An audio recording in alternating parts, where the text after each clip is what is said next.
রাত্র বাজে 11টা, প্রায় খাওয়া দাওয়া শেষ। সারাদিন গেছে ভালো করে, চুলটা পর্যন্ত আঁচড়াতে পারিনি কাজের জন্যে।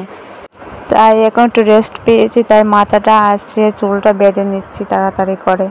আর তো ত্বকের যত্ন করা ভুলেই গেছি প্রায়, তাই মুখে একটু ক্রিম লাগিয়ে নিচ্ছি, নাইট ক্রিম। ক্রিম লাগানো শেষ, তারপর হঠাৎ করে চেয়ে দেখি টেবিলটার এই অবস্থা দেখে তো আমার মাথা একদম প্রায় ঘুরে গেছে। কি করব বুঝতে পারছি না। তারপরে এক এক করে সব কিছু সরাতে যেমন আমার আর ভালো লাগছে না। এখন এতটা ঘুম পাচ্ছে, কি বলবো, কিছু করার নেই। তারপরও আটাতে হবে, নাহলে একদম ভালো লাগে না। ও গোছানো ঘর থাকলে একদম তো ভালোই লাগে না আমার কাছে, তাই সব কিছু ফিটফাট থাকতে আমার কাছে ভালো লাগে।